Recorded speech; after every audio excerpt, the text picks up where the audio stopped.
glória a Jesus. E temos também ouvido agora sobre a bondade de Deus, né? Sobre nossas vidas. E nós vamos ler um texto na carta geral do apóstolo Tiago, escrevendo à igreja.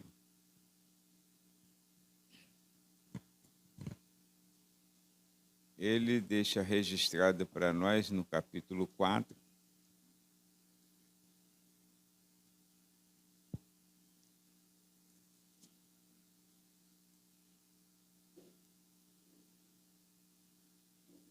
o texto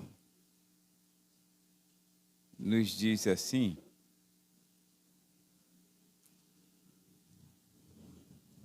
a partir do versículo de número 8, embora a gente vá usar alguns outros textos, mas vamos ler a partir do versículo 8, que diz assim: chegai-vos a Deus, e ele se chegará a vós. Limpai as mãos, pecadores, e vós de duplo ânimo, purificai o coração. Senti as vossas misérias e lamentai, e chorai. Converta-se o vosso riso em pranto e o vosso gozo em tristeza. Humilhai-vos, pois, perante o Senhor, e ele vos exaltará. Amém? Pai, em nome de Jesus, que bom estar na tua casa, poder, ó Deus, cantar louvores ao teu nome e também poder ouvir a tua palavra, Senhor, que é lida, que é explicada, Senhor. E, ó Deus querido, nós a recebemos pelo teu bondoso Espírito Santo em nossos corações. Ajuda-nos, ó Pai, nesta noite, a compreender um pouquinho mais da tua vontade para nossas vidas. Ajuda-nos, ó Pai querido, a nos preparar para encontrar contigo, Senhor, todos os dias, ó Deus querido, em oração, em adoração, em culto, Senhor, na tua presença. Assim nós estamos pedindo porque desejamos estar contigo. E nós te pedimos e somos agradecidos em o nome de Jesus. Amém. Meus irmãos, se assentem. Os irmãos sabem que a epístola ou carta, né, de Tiago, ela é muito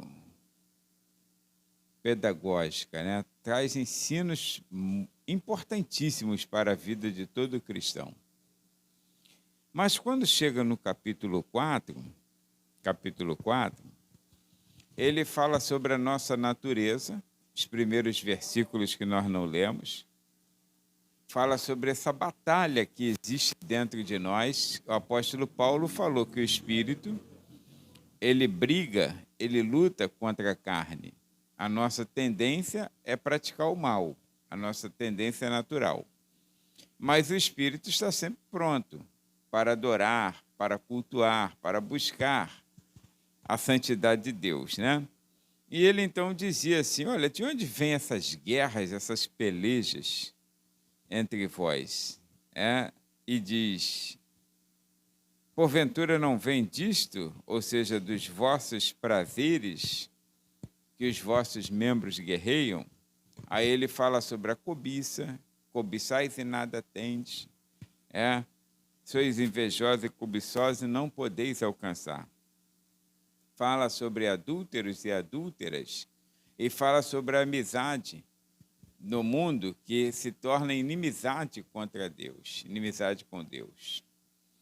E a gente sabe, irmãos, sim, nós temos essa tendência, desejamos ser melhores crentes, desejamos encontrar com o Senhor, desejamos ter uma amizade com Ele. Mas, ao mesmo tempo, nós temos uma tendência para as coisas terrenas, para as coisas naturais, para as coisas do mundo. Temos essa fraqueza em nossa natureza. O próprio Jesus, foi ele quem asseverou, dizendo que a carne é fraca, mas o Espírito está pronto, né? Assim, então ele tinha que ser vigilante, tinha que estar de pé, tinha que estar atento, assim que ele falou. É para nós sempre ficarmos prontos para o encontro com Deus. Agora observa que quando chega, ele diz assim, dentro desse assunto, irmãos, ele traz para nós alguns passos que nós usamos no versículo 8, que é como se fosse assim um texto base para nós. Chegai-vos a Deus e ele se chegará a vós. Olha só, não parece ser simples?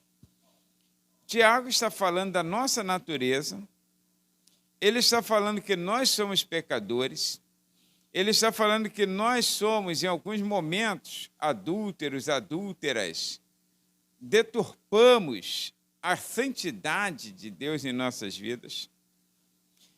Mas chega um momento que ele disse assim, numa simplicidade tão grande, chegai-vos a Deus e ele se chegará a vós. Quando nós lemos isso, irmãos, e dentro das outras linhas de pensamento das Escrituras, tem alguns passos para encontrar-se com Deus, para o encontro com Deus bem-sucedido. Então, o primeiro é o passo da aproximação. Não tem como eu encontrar com uma pessoa sem me aproximar, tem? Não existe lógica, né? Eu encontro à distância. Não tem encontro à distância. Você pode até ter uma conversa à distância, mas um encontro à distância é meio que estranho, né? Então, na verdade, ele diz assim, chegai-vos a Deus e ele se chegará a vós. O passo da aproximação é o estágio, irmãos, de reconhecimento da condição humana. Quando diz Romanos, capítulo 3, versículo 23, o apóstolo Paulo, escrevendo carta aos irmãos da igreja em Roma, ele disse para nós, irmãos, que todos pecaram e destituídos foram da glória de Deus. Todos. Independente, sabe? Independente de credo, de etnia, todos pecaram e foram destituídos da glória de Deus. Olha, é uma coisa assim, fabulosa saber disso. Então, primeira coisa que nós precisamos para ter uma proximidade com Deus, porque há um prazer em Deus em se aproximar da sua criatura. Há um prazer em Deus em se aproximar daqueles a quem ele constituiu e recebeu como filhos. Mas, às vezes, parece que é uma distância tão grande, um abismo, né, para essa aproximação. E essa aproximação, em leves passos, primeiro dele, será o reconhecimento da nossa natureza humana. Nós precisamos estar com Deus. Nós nos afastamos de Deus. O pecado nos faz separação de Deus. É isso que Paulo está dizendo. E Spurgeon, quando ele lia as cartas de Paulo, aí ele dizia que o pecado ele é soberano até que a soberana graça de Deus o destrone. Sabe? Até que a soberana graça de Deus destrone o pecado do nosso coração, ele manda, o pecado manda. A nossa natureza, irmãos, a dificuldade de muitos crentes, de perseverar, de permanecer crente. Só você observar, ele tem até vontade, ele tem ânsia de ser um melhor crente. Quando ele ouve falar de Noé, de Enoque, quando ele ouve falar de Moisés, de Josué, da persistência dos profetas desse ou daquele, do próprio apóstolo Paulo, aí essa pessoa se sente até mal. A gente fica até assim meio que, parece que eu não sou crente, né? Mas a dificuldade que nós temos foram as mesmas que essas pessoas tiveram. Não importando a época, a dificuldade é sempre a mesma. A nossa natureza tem uma inclinação para o mal, porque todos pecaram e foram afastados da glória de Deus. O pecado criou uma barreira de separação. E justamente nesta barreira de separação, o primeiro passo é o da aproximação, é o reconhecimento. Quando nós reconhecemos que somos limitados, que somos pecadores, nós, claro, nos colocamos em posição de alguém que é indigno, mas, ao mesmo tempo, entendemos, compreendemos pela própria Escritura a necessidade que temos de Deus e nos aproximamos dele. É claro que tem requisitos para isso, né? Mas chega um tempo que você pode se aproximar e vai criando-se uma amizade com Deus até o ponto de, caso de Enoque, que a Bíblia chega a descrever que Enoque andou com Deus e não se viu mais, porquanto Deus o tomou para si. Olha que amizade. Chegou a uma afinidade tão grande que Deus falou assim, fica logo por aqui. Então, na verdade, e se nós pararmos para analisar, quando falamos de Romanos capítulo 3, olha o capítulo 3, versículo 23. Mas olha o capítulo 5 da carta aos Romanos, se você puder abrir, não sei se os meninos conseguem colocar na tela, né? Capítulo 5, versículo 8. Então, capítulo 5, versículo 8, a Bíblia nos diz desta forma: mas Deus prova o seu amor para conosco em que Cristo morreu por nós, sendo nós ainda pecadores. É claro que para nós, irmãos, quando soa assim, Cristo morreu por nós, parece que nos soa muito forte aos nossos ouvidos. Mas a carta ainda do apóstolo Paulo, agora aos Coríntios, a segunda carta que nós bem conhecemos, o capítulo 5, ele diz que Deus estava com Cristo, ou Cristo estava com Deus, reconciliando, Deus estava em Cristo, reconciliando consigo mesmo o mundo. Então, mesmo nessa condição que ele diz assim, sendo nós ainda pecadores, que ninguém, irmão, dá a sua vida por uma pessoa que você não conhece. Aliás, para a gente dar a vida por uma pessoa, é muito difícil. Nós temos um dito popular que a pessoa fala assim, se é de chorar minha mãe, chora dele. Não é assim que a pessoa fala? Se é de chorar minha mãe, então que chore a dele. Porque nós temos a preservação de nossa vida. É o bem mais precioso que temos, é a nossa vida. Mas Cristo não achou a sua vida preciosa a ponto de ele preservá-la. Ele preferiu dar a sua vida em resgate de muitos. Queria que fosse de todos. Mas nem todos entenderão esse processo de salvação. Mas nessa condição, o fato interessante que mesmo se houvesse em nós um indício de nós darmos a nossa vida em lugar de outra pessoa, essa pessoa, no nosso ponto de vista, deveria ser merecedora. E Cristo não. Todos pecaram, foram separados da glória de Deus. Mesmo assim, ele decidiu deixar a sua glória, vir a este mundo, entregar-se na cruz, tornar-se maldição por nós, para resgatar nossas vidas e nos dar o direito de nos aproximarmos de Deus. Hoje nós não temos mais esse distanciamento para quem tem Cristo no coração. Nós costumamos nos aproximar porque o véu da separação ele foi rasgado. Então nós temos livre acesso ao trono da glória de Deus, da graça de Deus. Então, aí Deus provou o seu amor para conosco, em que Cristo morreu por nós, sendo nós ainda pecadores, para aproximar, de maneira que, volto agora à segunda carta aos Coríntios, 5,17, que aquele que está em Cristo, nova criatura é, as coisas velhas se passaram, e eis que tudo se fez novo. Então, existe esse passo, que é o da aproximação. Agora, irmãos, então dei um primeiro passo. São passos leves de quem está aprendendo a caminhar com Deus.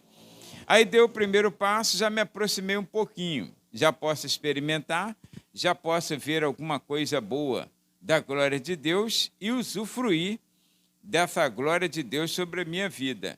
Mas eu ainda fico assim, poxa, não é suficiente. Nós sempre queremos ser melhores daquilo que somos, né? Esse é um direito que todo cidadão tem de querer melhorar, não piorar. E nós queremos avançar. É preciso, segundo a palavra de Deus aqui, eu volto a Tiago capítulo 4, onde nós estamos olhando aqui. Irmãos, é preciso, quando ele fala, chegai-vos a Deus, e ele se chegará a vós, é preciso dar um passo de decisão. Tu já ouviu falar? Agora vamos para o âmbito também das questões espirituais. A Bíblia diz que o preguiçoso, ele almeja e não alcança.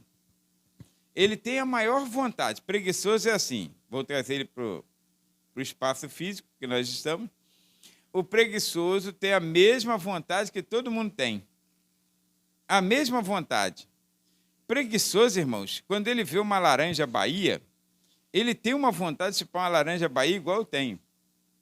Agora, só que a diferença entre o preguiçoso e eu é que eu vou levantar, vou lavar a laranja, vou descascar e vou chupar. E ele não. Porque ele pensa assim, caramba, dá muito trabalho, né? Tem que levantar, tem que lavar. Tem que lavar. As frutas devem ser lavadas, mesmo aquelas que você descasca. Porque onde elas estavam lá, de repente passou rato, fez lá seu xixizinho, aí você vai com a leptospirose e tudo. Então, aí olha, aí ele fica pensando, meu Deus, vou ter que levantar, não tinha uma coisa mais fácil? Aí ele parte para a banana. Que banana é mais fácil, não é? Aqui entre nós não é mais fácil? Mas se ele partir para a banana, tudo bem. Tudo bem, mas irmãos, nem todo dia é dia de banana. Você tem que mudar um pouquinho. Então, sabe, o preguiçoso ele tem vontade, mas ele não tem disposição. Nas coisas espirituais, é a mesma coisa. Tu pensa que o preguiçoso espiritual não tem vontade de ser melhor crente? Não tem vontade de ser um instrumento de Deus? Tem, mas quando sabe que ele tem que levantar e se apresentar ao Senhor como obreiro aprovado, disposto a dizer assim, Senhor, tu sabe que eu sou um Zé à esquerda, um Zé Ruelo, um João ninguém, mas eis-me aqui. Se não tem outro, envia-me a mim. Ele aí morre. Ele aí já começa a pensar duas vezes e ele diz assim, não dá para mim, não. Esse negócio de chamado de Deus não dá não, né? Porque dá muito trabalho ser instrumento de Deus, irmãos. Hã? Não, não posso falar isso não. Não posso falar isso não. Então, aí, irmãos, dá muito trabalho esse negócio. Dá muito trabalho, porque você precisa se disponibilizar para o reino de Deus. E você não sabe se o Senhor mandará você a curta, a média ou a longa distância.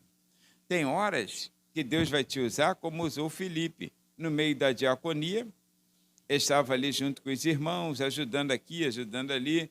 Tem horas que ele foi mais distante um pouquinho, estava pregando o evangelho, mas tem horas que o Senhor fala assim, Filipe, ajunta-te àquele carro. E era longe, e ele teve que correr.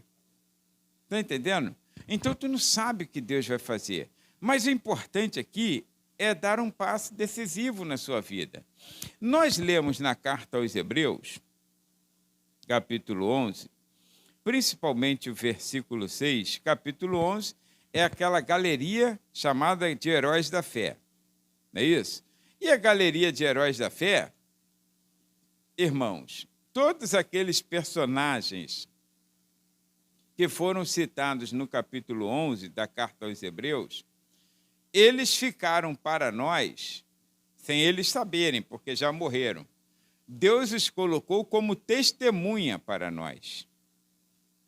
De que foi possível para eles, é possível para nós. Por isso, no capítulo 12, começa a carta dizendo assim, nós que somos rodeados dessa tão grande nuvem de testemunhas, e a gente, às vezes, porque começa um capítulo, você não percebe que está dando continuidade, que divisão de capítulos e versículos na Bíblia é coisa nova. Não foi feita assim no original. Era um livro só. E como foi dividido, a gente pensa que começou um negócio. Não, diferente, negativo. É o mesmo assunto, é a mesma história. Aí diz que esses heróis da fé, esses irmãos que deram a sua vida pela causa do Evangelho, que se aproximaram de Deus, eles ficaram como testemunhas, ou seja, Deus os usa como testemunhas de que assim como eles foram, assim também poderemos ser. Rodeado de tão grande nuvem de testemunhas. O versículo 6 do capítulo 11 aos Hebreus diz assim, que era o desejo e era o que deveria estar contando em todos os personagens chamados heróis da fé. Aí, o versículo 6 diz assim, é necessário que aquele que se aproxima de Deus, ou eu dei um passo da aproximação, é reconhecer meu estado de pecaminosidade, mas também reconhecer que Cristo morreu por mim, abriu as portas e eu agora tenho livre acesso ao trono da graça de Deus. Eu posso chegar-me a Deus e Ele se chegará a mim. É o que está escrito no texto. Agora, é necessário, é um passo decisivo. É necessário que aquele que se aproxima de Deus, primeiro, creia. Ou, quando se fala crer, eu estou falando, então, do mesmo assunto que o comentarista está falando, que todos aqueles homens... Abraão, ele se aproximou de Deus pela fé. Abraão fez isso e aquilo. Aí, pela fé, Moisés. Pela fé, Sansão. Pela fé, esse ou aquele. Então, esse passo do capítulo 11, versículo 6 da carta aos Hebreus, é um passo de decisão. E esse passo de decisão, nós estamos falando que é fé. Você precisa crer. Lembra que foi dito assim, foi lido aqui pela irmã Raione, ela leu o texto de Salmo 116, aí o verso 8, né, que estava assim, crie, por isso, falei, primeiro eu tenho que crer. Primeiro eu tenho que fazer isso aqui ser gerado em minha vida e eu criar uma convicção daquilo que eu estou lendo, daquilo que eu estou fazendo, daquilo que eu estou recebendo, daquilo que eu sou como crente. O problema de muitos de nós é que nós não usamos esse recurso chamado fé. A fé, irmãos, é um recurso que Deus deu a todas as pessoas.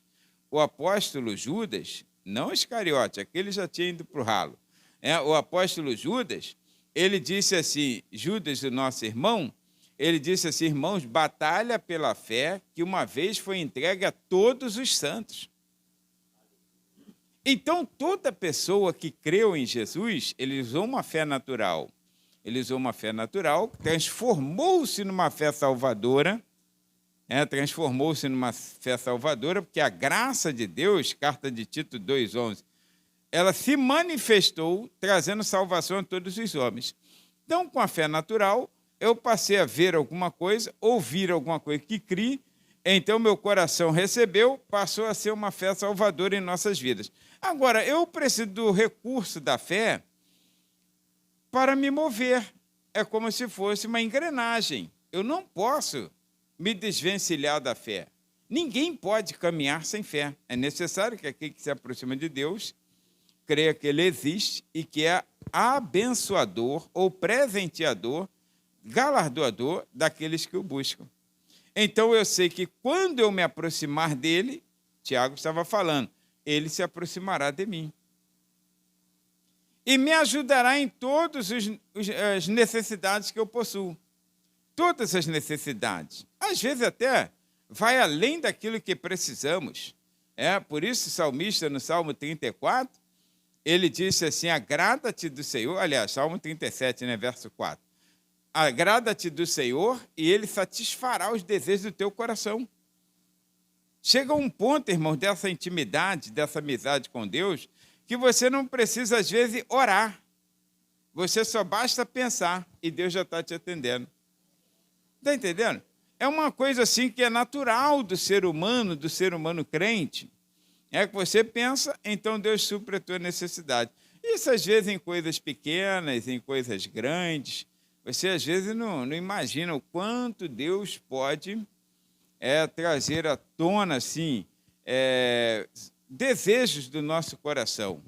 Desejos do nosso coração em coisas simples, em coisas grandes, em coisas pequenas, coisas, às vezes, que você Pensa assim, meu Deus, não pensei que fosse assim, e de repente Deus atende o teu coração.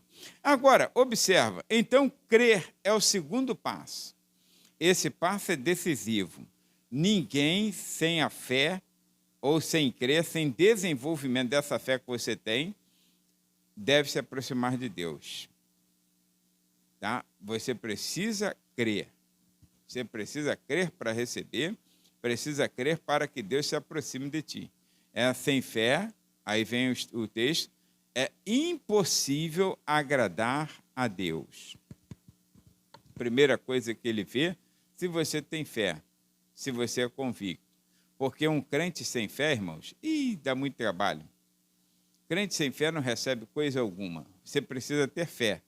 A gente exalta o cego de Jericó, a mulher do fluxo sanguíneo, o centurião, a gente vai exaltando, mas exalta as pessoas, às vezes olha para a pessoa. Qual foi o motivo da exaltação ou da vitória dessas pessoas que Jesus exaltou? A fé.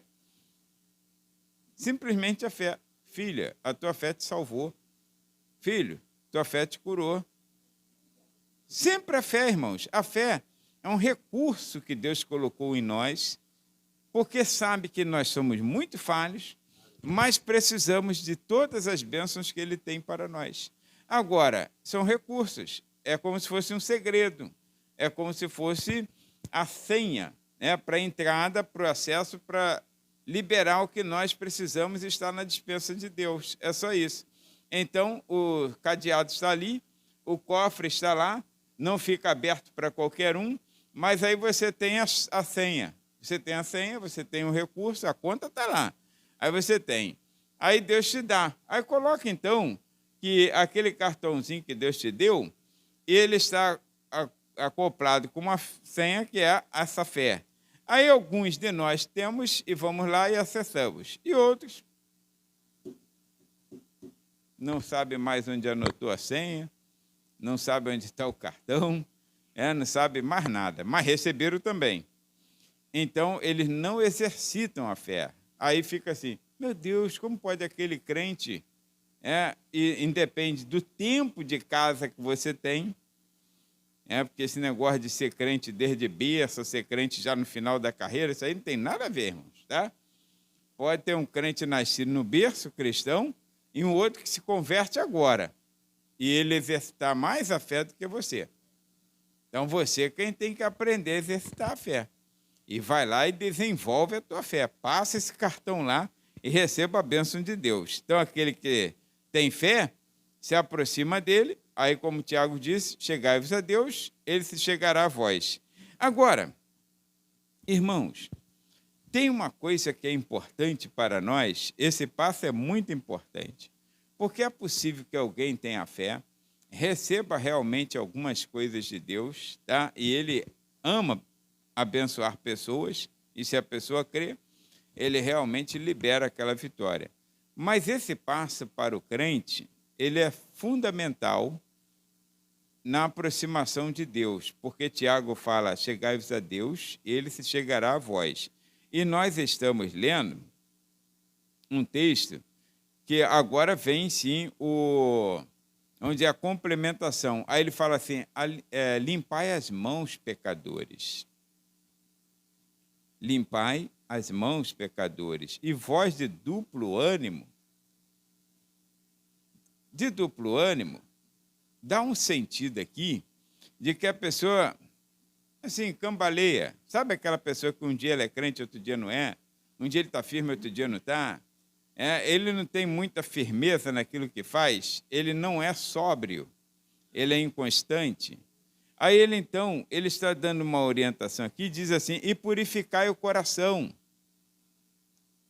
Tem que ter uma mudança, um desejo. Então, esse passo aqui, eu vou intitulá-lo de o passo da rendição. Quando a Bíblia nos diz aqui, olha, ela diz assim, agora eu vou usar um texto antes, que é o versículo 7 do capítulo 4 da carta a Tiago. É o mesmo assunto, tá? Só que eu vou usar ele agora. Ele diz assim, sujeitai-vos, pois, a Deus, resisti ao diabo e ele fugirá de vós. Irmãos, tem gente que se sujeita ao diabo e resiste a Deus. Tudo que o diabo sugere, ele faz. E tudo que Deus ordena, ele resiste. Ah, não, isso aí não está certo, não. Mas o diabo soprou, aí ele já vai lá e faz. Você já viu aquela pessoa que faz o mal? Faz o mal de uma maneira assim tão... Aí quando ele é pego no flagrante e que ele é imprensado, ah, não, eu fui influenciado pelo fulano que estava lá, que me deu uma arma na mão, que me deu uma faca, que fez... Ué, foi influenciado pelo fulano? Aí vem aquela pergunta que não quer calar. Mas se ele mandasse você pular da ponte Rio-Niterói, você pularia? Aí ele falaria que não. Mas na hora de fazer o mal a outra pessoa, ele foi influenciado por fulano. Por que não é influenciado por Deus? Então tem pessoas que elas resistem a Deus e se sujeitam ao diabo. Quando a Bíblia diz que você tem que resistir ao diabo, aí ele, vaza. E você está sujeito à mão de Deus. Então, o Senhor falou, continência para ele. O diabo falou, você resiste. Foi a vitória de Jesus. Todo mundo aplaude a vitória de Jesus em relação ao diabo, a tentação lá no deserto, não é assim? Todo mundo aplaude, né? Ô, Jesus, que isso, cara? 40 dias sendo tentado pelo diabo, aí resiste apenas 3 fatores, das 3 etapas da tentação, que já dá a ideia de que em que ele foi tentado em todas as áreas, área espiritual, emocional e física. Mas ali teve muitas outras tentações que não foram registradas. Mas nessas 3 etapas ali, já mostra em que ele foi tentado. Porque depois o próprio Tiago diz que Jesus foi tentado em tudo. Tudo que você imagina, o diabo tentou. Tudo. O diabo estava lá. Ele sopra. Ele não pode obrigar uma pessoa a fazer o mal. Ele não tem como obrigar um crente a pecar. Sabia que ele não tem? Ele não tem. Se ele tivesse, é claro que ele pegava a minha mão e fazia eu roubar alguma coisa, mas ele não pode fazer isso. O diabo não tem autoridade para fazer um crente pecar. Mas ele pode sugerir o pecado. E quando ele sugere o pecado, aí você então tem que dar esse passo da rendição. Se render a Deus e resistir ao diabo. Eu sou fraco, mas Deus é forte. Eu não tenho condições, mas ele tem condições. Está entendendo? Então, porque se você pensar que pode contra ele, tem pessoas que acham que podem. Ah, mas eu posso. A hora que eu quiser falar não para o vício, o que eu ouço de pessoas falando isso, que ele tem vício de bebida, vício de cigarro, vício de crack. Não, a hora que eu decidir que eu quiser parar, eu paro. Eu não conheço nenhum ainda. Só vai se afundando mais ainda. Se for drogas pesadas, por exemplo, crack, maconha, cocaína, essas coisas, então aí piorou. Não tem um que para por conta própria. Ele pode até dar uma meia parada assim, vou parar um pouquinho. Aí, com isso aqui, porque eu estou me sentindo mal, a gente também para, não para? Para de comer doce, que a diabetes chegou a 600, aí você corta a goiabada. Depois que ela baixa para 100, tu corta a goiabada em vários pedaços e manda para dentro. Tá? É assim. Aí o médico fala, tem que cortar o pão. Já faço isso. Então, na verdade, porque na hora do perigo, aí você para realmente. Mas depois, irmãos, depois você olha assim, uma só não faz diferença, né? Não é assim? Uma só não faz diferença. Não, 2 também não faz. Aí tu vai naquela teoria do Chaves, tu se arrebenta. Então, olha, 1 ou 2 não faz diferença. Olha, irmãos, quando o apóstolo Paulo estava preso na cidade de Filipos, ele estava assim com Deus, ele e Silas. A gente sabe disso, né? E Deus deu graça e glória a eles. Paulo não era um especial. Não era uma pessoa assim que a gente fica assim, pô, queria ser igual Paulo. Não, todo crente, irmãos, pode ser melhor crente. Basta ele estar próximo de Deus. Então, quando Paulo e Silas estavam lá, o Senhor deu graça e glória a eles, de eles não olharem para a posição em que eles estavam, momentânea, mas olharem para a condição de que eles estavam ali a serviço do reino, e a glória de Deus se manifestaria através da vida deles. Aí você sabe que eles resolveram, mesmo tendo levado umas chicotadas, e estando presos, aprisionados em correntes, em troncos, aí você sabe que eles começaram a cantar. Paulo e Silas na prisão, cantando. Atos capítulo 16. Você conhece a história do terremoto, conhece tudo. Aquele moço carcereiro, que agora, naquela situação de desespero, e vê, o apóstolo Paulo fala, ele pensou em se suicidar, que a chapa ia esquentar. Carcereiro é o responsável pela carceragem. E ali não ia ter, no governo do Império Romano, não ia ter misericórdia. Prisioneiro fugiu, ele não quer saber. O carcereiro vai pagar com a vida dele. Aí o carcereiro ia se suicidar, o apóstolo Paulo percebeu e disse assim, não faças tal coisa, porque todos estamos aqui. Ele falou assim, mas o que eu farei para ser salvo? Pergunta clássica que nós usamos em evangelismo, né? Que farei eu para ser salvo? O apóstolo Paulo, tomando a palavra, disse, crê no Senhor Jesus Cristo e serás salvo tu e a tua casa. Quando ele diz crer no Senhor Jesus Cristo, ele não está apenas falando da fé, que nós demos como segundo passo. Ele está falando da rendição. Porque naquela condição, passa então na cabeça do carcereiro, certamente, por que Paulo e Silas estavam ali presos e tinham acabado de ser açoitados? Porque ele cria em Jesus Cristo. Aí agora eu vou crer em Jesus Cristo. Eu, sendo um carcereiro, vou crer em Jesus Cristo. Quer dizer que, na verdade, ele estaria na condição do prisioneiro. Mas, mesmo assim, ele entendeu, porque é uma rendição total. Irmão, se você quiser ter uma salvação completa na sua vida, não apenas ser um crente, a moda assim, a água está correndo, o vento está ajudando, então eu vou por onde o vento levar. Não. Se você quiser ser um crente que tenha assim, uma proximidade com Deus, precisa dar o passo da rendição.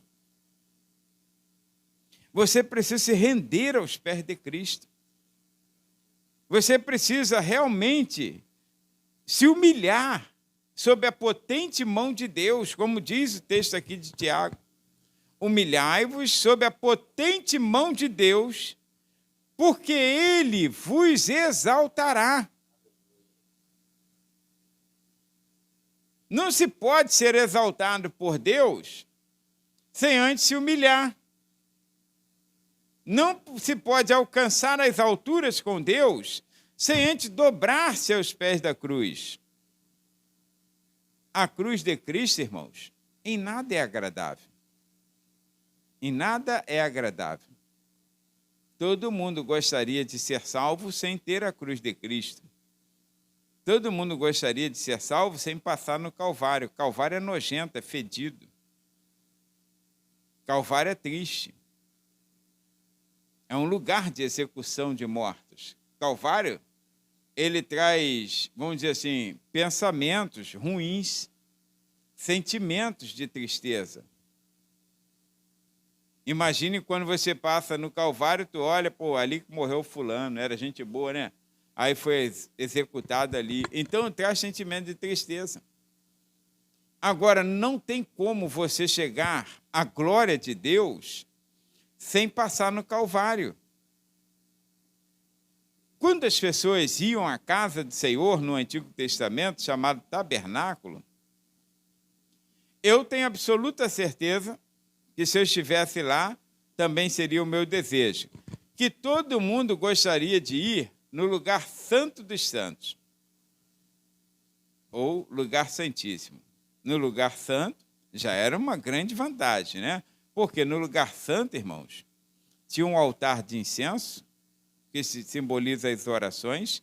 Quando você entrava assim na cortina, já tinha um altar de incenso, dividindo entre o lugar santo e o lugar santíssimo. Se você olhasse para a direita, aí você então já via ali o candelabro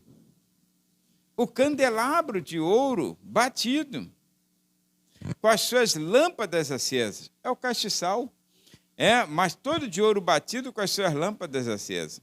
Você olha para o outro lado, tem uma mesa que ela é feita de madeira, mas toda coberta de ouro,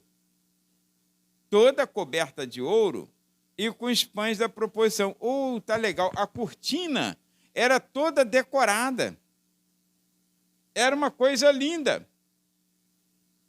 E quando você transpassava, se pudesse transpassar, o altar do incenso, você ia deparar com uma arca de madeira, toda coberta de ouro. A sua tampa era de ouro maciço, não era madeira, era ouro maciço, com duas figuras de anjos chamados querubins, voltados. Era uma cena bonita, e um local também bonito, e ainda tinha a presença da glória de Deus ali. Mas,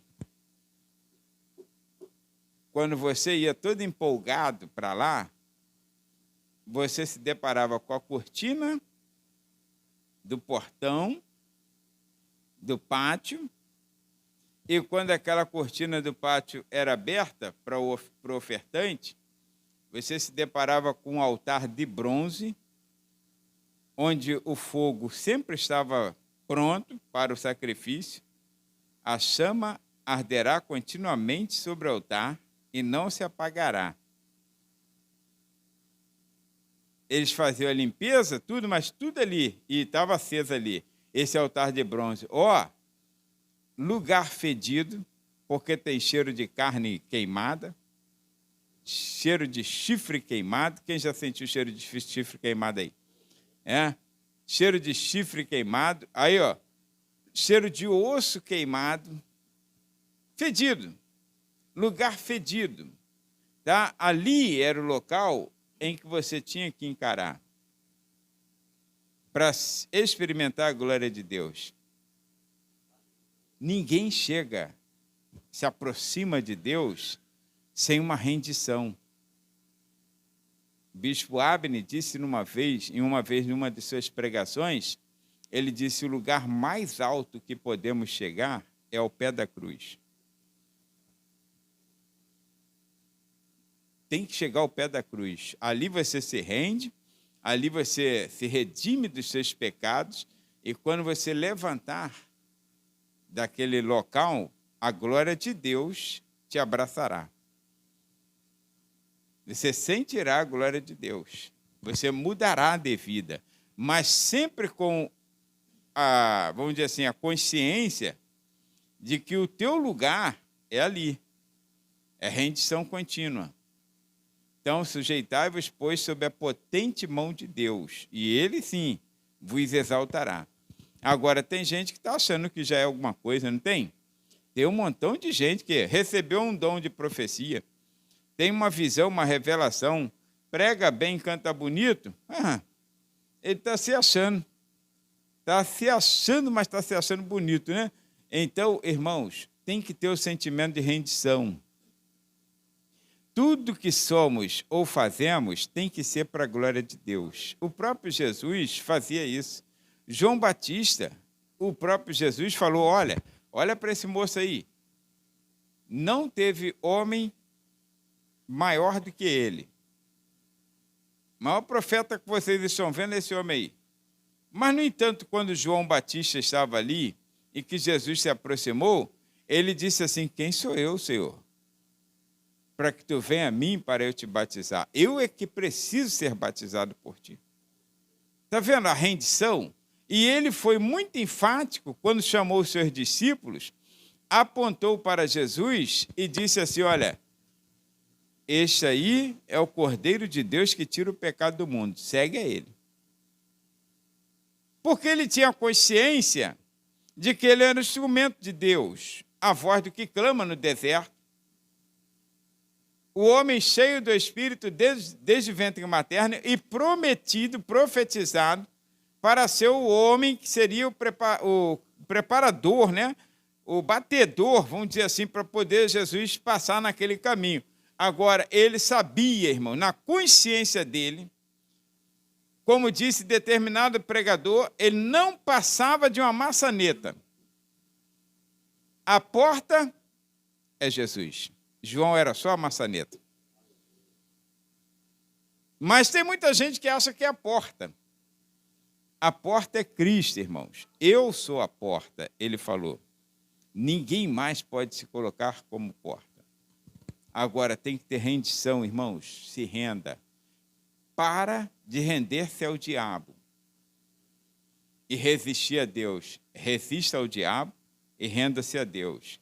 Porque se tem uma coisa que Deus pode, é todas as coisas. E se tem uma coisa que o diabo não pode, é fazer o crente pecar. Não tem como.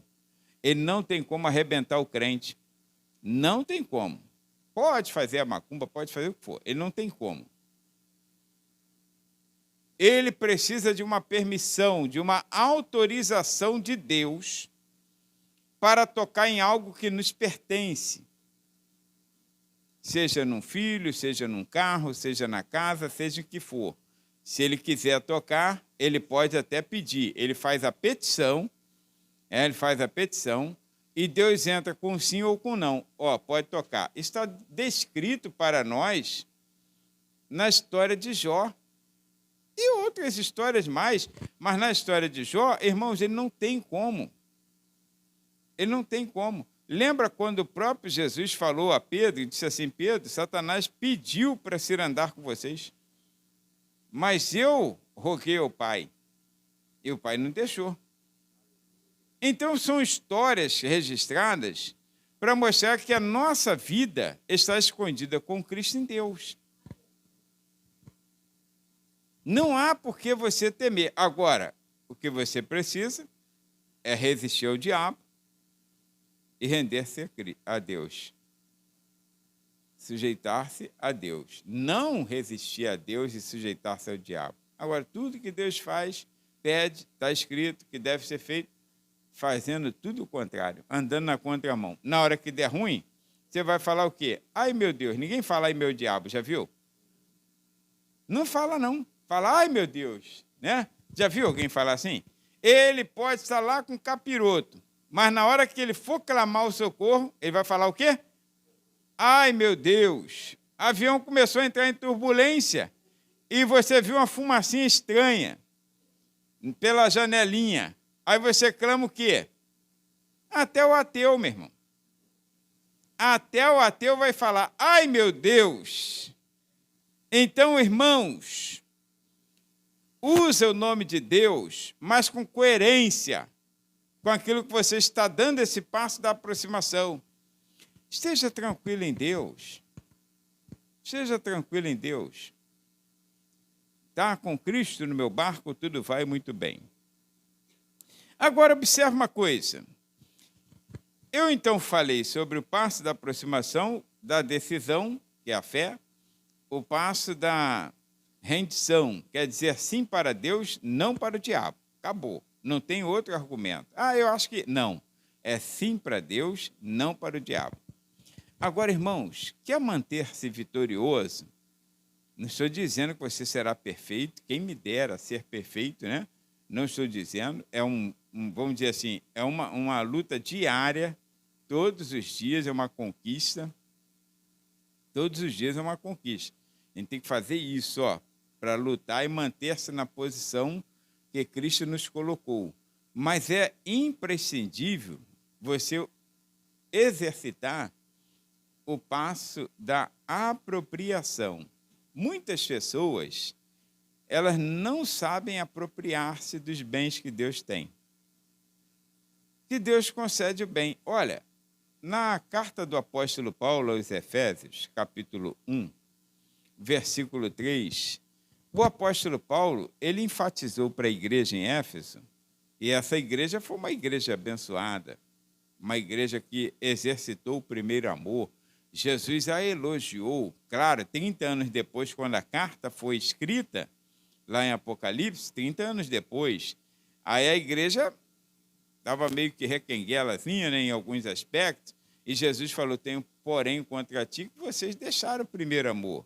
Volta à prática das primeiras obras.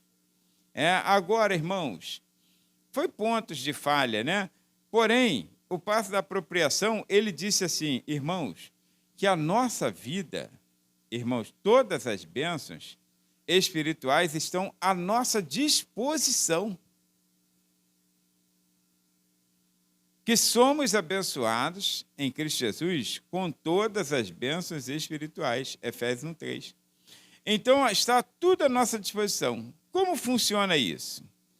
Funciona assim, tem um hino antigo da década de 80 que dizia assim, tudo que Jesus conquistou na cruz é direito nosso, é nossa herança. Os antigos lembram, os modernos também lembram, né? Tudo que Jesus conquistou na cruz, direito nosso, é nossa herança. Agora, irmãos, tudo que ele conquistou na cruz é direito meu, é minha herança. Agora, essa herança ainda não está liberada na sua completude, na sua totalidade. Mas eu posso usufruir. Você tem filhos, assim como eu tenho. O que nós temos são dos nossos filhos. Se eu morrer, claro que já tem um governo aí querendo falar que vai tirar isso, né? Mas eu creio que não vai conseguir, né? Mas se eu morrer, o que eu conquistei fica para os meus filhos, não é assim? Eles vão usufruir, vão desfrutar, vão vender, vão comprar, sei lá, vai fazer o que quiser. Depois que eu morrer, não importa, né? Quem vai ficar. Então, mas olha, irmãos, mas enquanto eu estou vivo, está sob o meu domínio. Está sob o meu domínio, a minha administração. Mas eu tenho a consciência que é deles. E de maneira que, se eles precisam de alguma coisa, procura quem? Procura o vizinho? Procura o pai. Pai, eu estou precisando. É assim que funciona. Eu estou dizendo a figura do pai, mas pode ser a mãe também. Que a administração, às vezes, cai melhor na mulher do que no homem. Depende. Estou citando aqui, mas aleatório, né? Aí, então, procura... Então, vou mudar. Procura os pais. Olha, estou precisando. Se você tem os recursos, você não vai deixar eles na mão. Está vendo? Porque tu sabe que se eu morrer hoje, é de quem? É dele, irmãos. Está vendo? Então, não tem essa coisa assim desse apego, porque os recursos agora estão sob minha administração.